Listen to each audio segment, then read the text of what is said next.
Alhamdulillah wassalatu wassalamu al-atammanil akmalan sayyidina wa nabina Muhammad wa ala alihi wa ashabihi wa man tamassaka bi sunnatihi ila yaumiddin, amma ba'd. Assalamu alaikum warahmatullahi wabarakatuh. Mga ginigilyo naming mga kapatiran sa pananampalatayang Islam, muli, alhamdulillah, lahat ng papuri, luwalhati at pasasalamat sa tunay na nag-iisang Diyos na nararapat dapat sambahin, paglingkuran at ialay natin ang ating buhay dahil para lamang sa Kanya. At ito ang tunay na ating layunin dito sa pansamantalang mundong ating tinitirahan na pansamantala. Mayroon bang tumira sa inyo na nanatili sa lugar na kung saan kayo?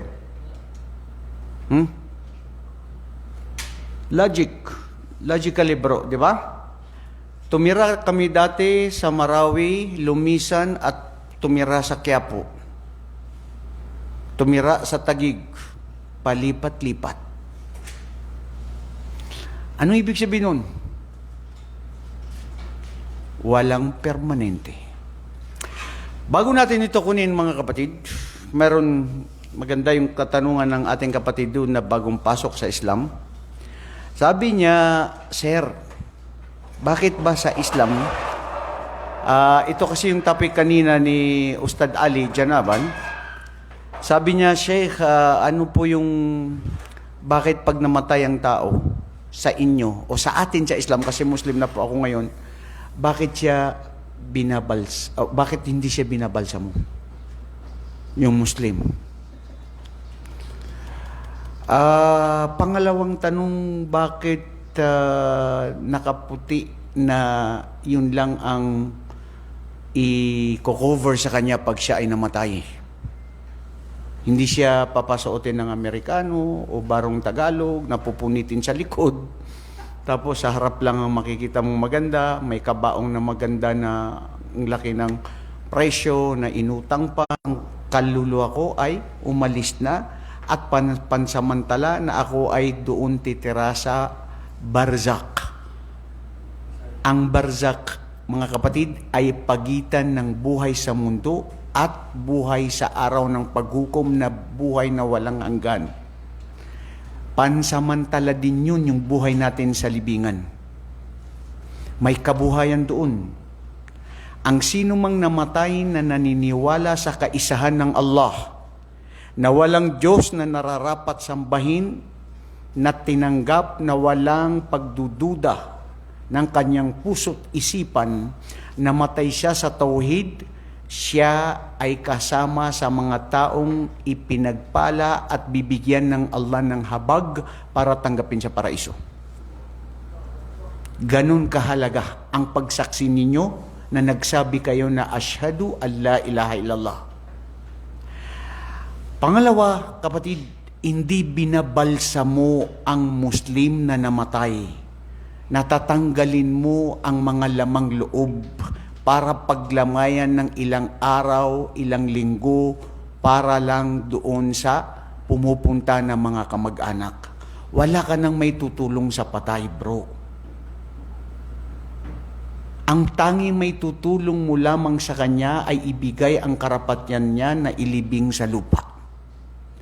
Dahil siya ngayon sa lupa, Islam, hindi ibig sabing ikaw ay namatay na, ay hindi ka na nakakaramdam. Ulitin ko, pangatlong yugto ng buhay. Kasi may buhay sa libingan.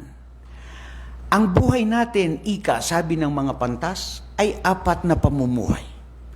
Buhay nung ang tayo ay nasa sinapupunan ng ating magulang, na tanging nakakaalam doon ang Allah subhanahu wa ta'ala, na binigyan tayo ng buhay na bilang isang sanggol na namuo na dugo na galing sa semelya ng nanay mo at tatay mo, na ilabas ka sa mundo, pansamantala ang mundo, na pagsubok ang mundo, na mayroon kang layunin sa mundo, at mayroon kang obligasyon, at ang lahat ng obligasyon ay itatanong sa iyo ano ang ginawa mo sa obligasyon na ito.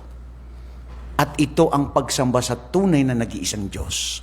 Mapalad ang sino mang tumalima at tumanggap sa kaisahan ng Diyos, at siya ay nag-Muslim para alang-alang sa Allah. Mga kapatid, ang mundong ito, ang mga biyaya sa mundo, yaman, pamilya, kaalaman, kapangyarihan, lahat ng anumang tinatamasang biyaya ng bawat, hindi ang Islam ay ibibigay sa lahat. Ibibigay lamang ito sa mga tao na mahal niya, na naisin niya na makapasok sa paraiso dahil maluwag sa puso't isipan natin na tinanggap natin ang kaisahan ng Diyos na walang pagdududa. At hinihiling natin sa Allah na panatilihin tayo tanggap sa paraiso ng Allah. Yun ang ginagawa natin, bro. Sanayin natin ang sarili natin na magsaksi at magsabi ng La ilaha illallah. Sabihin nyo nga, La ilaha illallah. Kaya nakakaramdam ang patay, bro. Ang patay sa Islam, hindi nakakapagsalita, hindi nakakagalaw, nakakarinig at nakakikita at nararamdaman niya ang sino na sa paligid niya. Kaya kung mapapansin mo, minsan may patay na pero may mga lumalabas na luha sa kanyang mga mata. At pag siya ay nailibing na sa kanyang libingan, babalik ang kanyang kaluluha doon sa katawan na yon na mabubuhay siya muli pero hindi makagalaw katulad ng isang taong nakumatos na nakikita natin sa ospital. Nakakarinig, ang kanyang puso ay tumitibok-tibok, kurutin mo makakaramdam, hindi makasigaw dahil kumatos na. Yun ang buhay ng isang tao sa libingan. May parusa sa libingan. Ang mga taong mapagtambal, mapag-imbot at makasalanan na namatay na hindi pinatawad ng Allah subhanahu wa ta'ala, parusa na apoy na nagliliyab na hanggang sa araw ng paghukom. At mayroon ding gantimpala sa libingan na ito ang buhay sa libingan ng isang Muslim, pinaka mainam, pinakamasarap, pinakamabuti, na wala siyang nadaanan na buhay sa pamumuhay niya mulat sa na paglikha sa kanya ng Allah, na siya ay namatay na tinanggap ng Allah at kinalugdan niya, na pag siya ay namatay sa libingan, yun ang pinaka-perpekto na pamumuhay na naramdaman niya na napakabuti. Dahil may liwanag, may lamig na hindi masyadong lamig. Wala kang kasama pero ng hapdi ng mga parusa ng Allah na walang tanging makakatulong sa Kanya. Tanging mabuting gawain at pagsamba at paniniwala sa tunay na nag-iisang Diyos. Paano ang isang Muslim na ibabalsa mo? Na siya ay tatanggalan mo ng lamang loob na ito'y nakakaramdam. Na hindi sinabi ng Allah at hindi sinabi ni Propeta na pag namatay ang isang Muslim ay ibalsa mo. Wala. Pag namatay ang isang Muslim, ilibing agad sa kanyang libingan. Karapatan niya ito. Dahil yun ang hinahanap-hanap niya sa pangatlong yugto ng kanyang buhay. Buhay sa mundo na pangalawang yugto, pagsubok. Ito tayo ngayon. Araw at gabi sinusubukan tayo. Sa ating pamilya, sa ating mga asawa, sa ating mga anak, sa ating sarili, sa ating pagsamba sa Allah, sa ating koneksyon sa ating tagapaglikha. Minsan lumalakas ang ating panampalataya, minsan humihina, minsan gumagawa ng kasalanan, minsan gumagawa ng kabutihan. Lahat ito pagsubok. Pero ang tanging pinakamamahal ng Allah, ang mga taong nagbabalik loob sa Kanya. Dahil anong mawawala sa Allah kung ikaw ay Kanyang papatawarin? Mahabagin, makapangyarihan, walang makakapigil sa anuman ang gusto niya. Kaya alam niya at batid niya na bago pa tayo likahin kung sino ang nararapat dapat na siya ay bibigyan. Ang batas ng Islam, bro, naaayon sa kitab, sunna ni Propeta Muhammad sallallahu alaihi wasallam. Hindi kung ano ang iniisip ng mga katang-isip natin na ibalsa mo, sunugin siya, yan ang mabuti sa kanya. Wala tayong respeto sa ating mga mahal sa buhay na ililibing mo na hindi pa siya pinarusahan sa araw ng paghukom. Dito pa lang sa mundo, pinarusahan nyo na kayo mismo na mga mahal nyo sa buhay, ang patay ninyo ay sinaktan ninyo.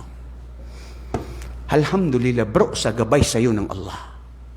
Ito ang tanging relihiyon na nakakatiyak tayo na relihiyon ng lahat ng mga propeta, na tanging relihiyon na kung isa sa buhay ito ng Muslim, na totoong Muslim, matatagpuan niya ang tunay na kapanatagan, katahimikan, katiwasayan, kagandahan ng buhay. Kondisyon kung isa sa buhay mo ang Islam sa sarili mo, sa buhay mo. Bakit lalagyan siya ng tela na puti na manipis? Bro, ipinanganak ka sa mundo na walang-wala.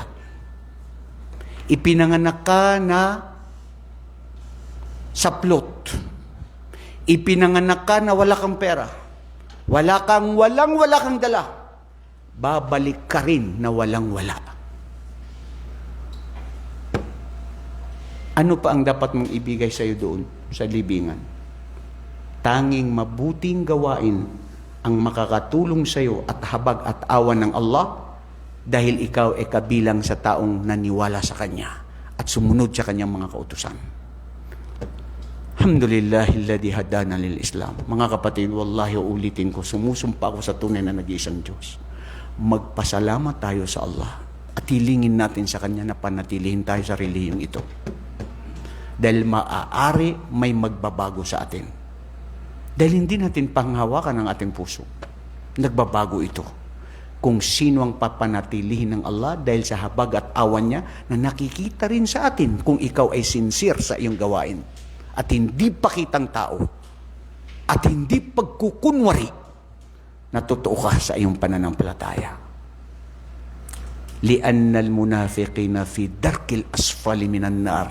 Dahil ang mga taong mapagkunwari ang kanilang parusa ay mas sidhi kaysa doon sa mga kufar, kaysa doon sa mga makasalanan, kaysa doon sa mga tumalikod. Kasi sila mapagkunwari na sinasabi nilang Muslim kami, pero dito sa loob hindi totoo silang Muslim. Kaya ang parusa nila doon sa araw ng paghukom, doon sa kaila-ilaliman na nagliliyab na apoy sa araw ng paghukom.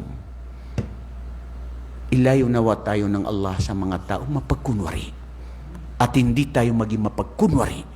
Datapot maging matotoo tayo sa ating pananampalataya, sa ating paninindigan na walang pagdududa. Dahil tiyak tayo sa ating pananampalataya. Sana bro, nasagot natin ang kasagutan o ang katanungan na nabigyan ng sagot doon sa sinabi mo. Ngayon, dadako tayo sa ika-11 na hadith na tinipon ni Imam Nawawi. Nakaramihan dito sa atin, sa hadith na ito na ibinanggit sa atin ni Propeta Muhammad sallallahu alaihi wasallam, kung ito isa sa buhay natin, makakabuti ito sa ating buhay, kapatid na Abdullah. Magbibigay linaw, liwanag, at direksyon sa ating pamumuhay. Dahil ang pamumuhay ng bawat isa sa atin dito hindi pare-parehas. Mayroong naliligaw, mayroong pumupunta sa kaliwa, kanan, mayroong humihinto, ayaw magdiretso, mayroong hindi na niya alam saan siya pupunta. Kaya kinakailangan natin ng direksyon na tama. At ang direksyon na tama ay ang paniniwala sa mga pinag-iwanan sa atin ni Propeta Muhammad na kanyang mga turo.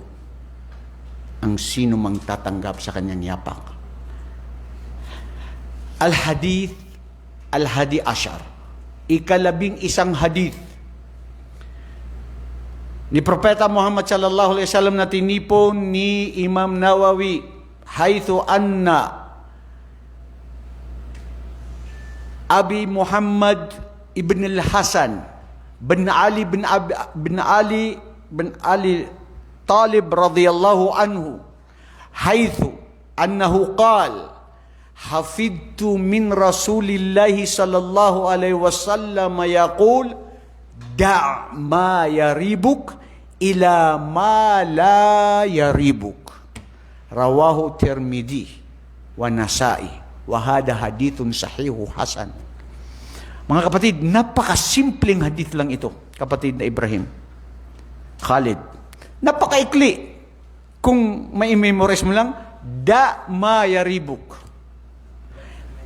Abdullah, memorize mo na. Da' ma yaribuk.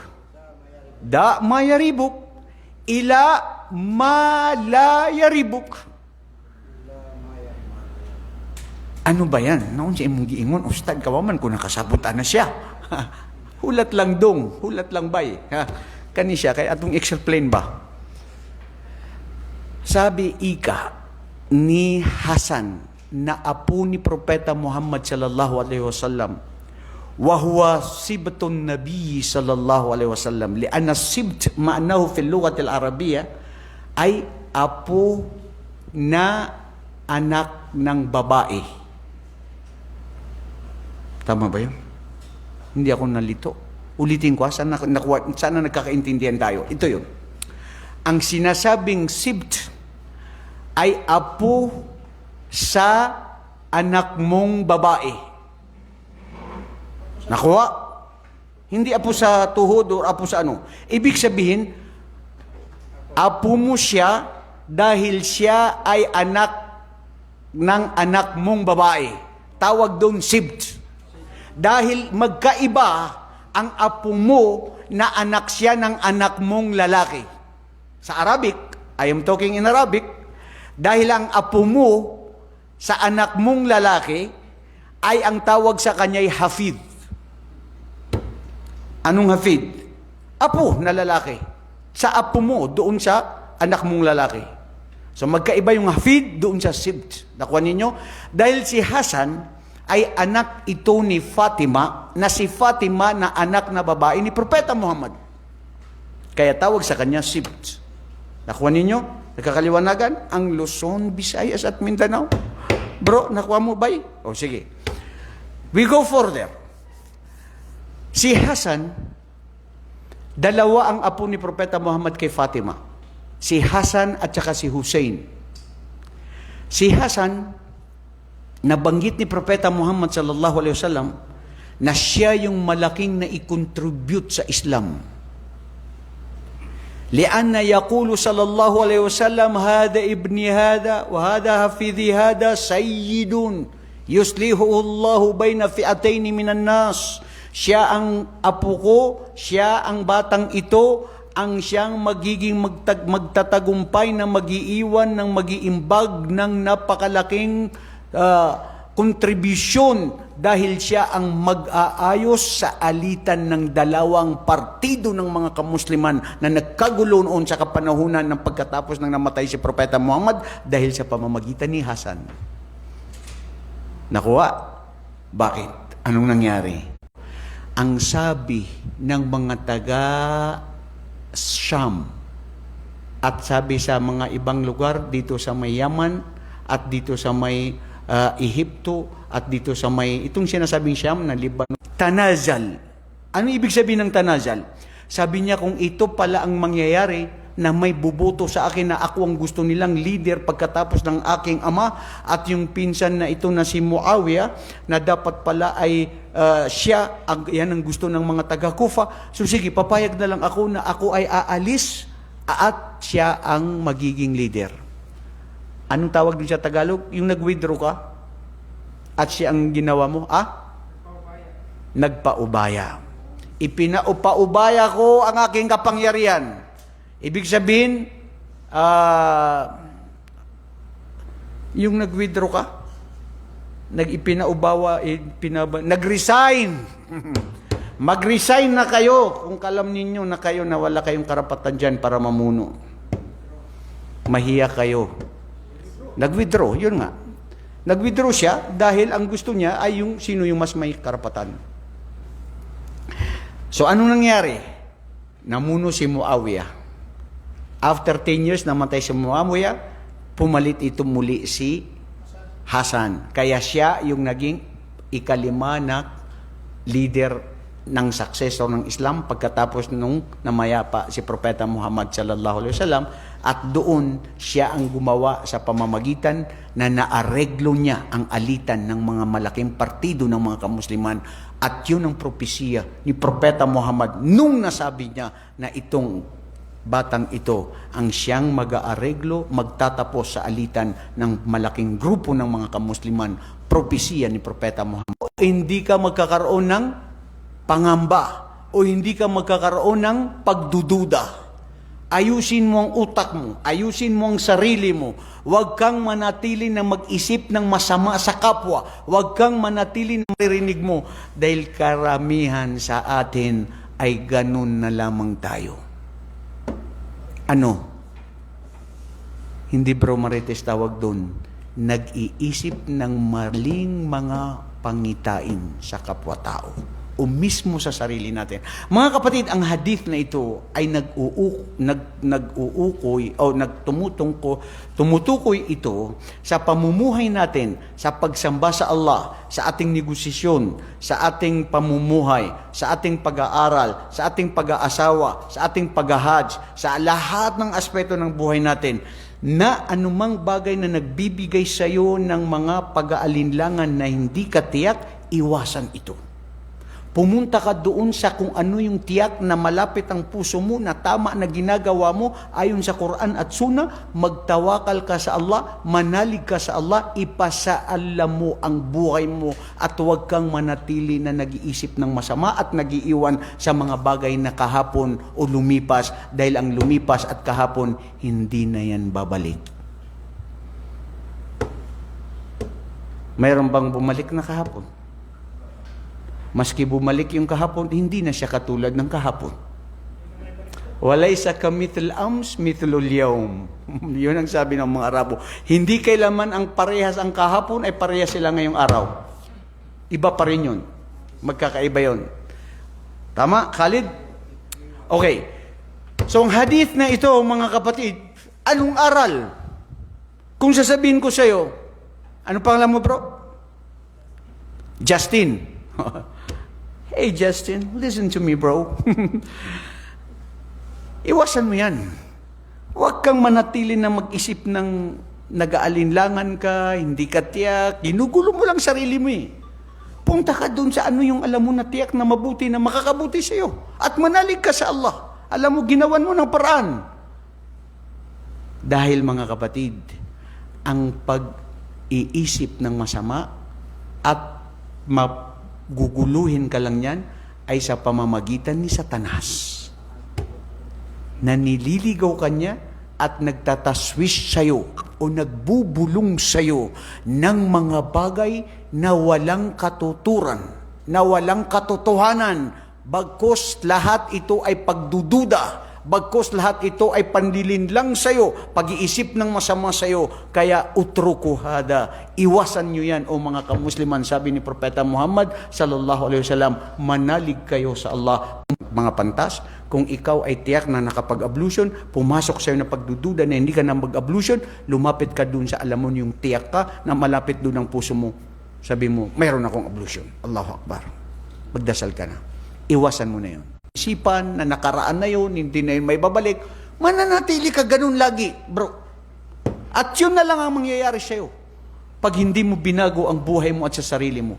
Batid nyo ba na minsan, si Umar ibn al-Khattab radiyallahu anhu, na ikalawang khalifa, the second caliphate in Islam, dumaan siya doon mismo kay Uthman ibn Affan, the third caliphate. Magkaka-best friend niyang mga yan.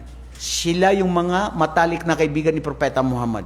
Nung dumaan si Omar sa kanya, at nandun si Uthman, sabi ni Umar ibn al-Khattab, Salamu alaikum warahmatullah.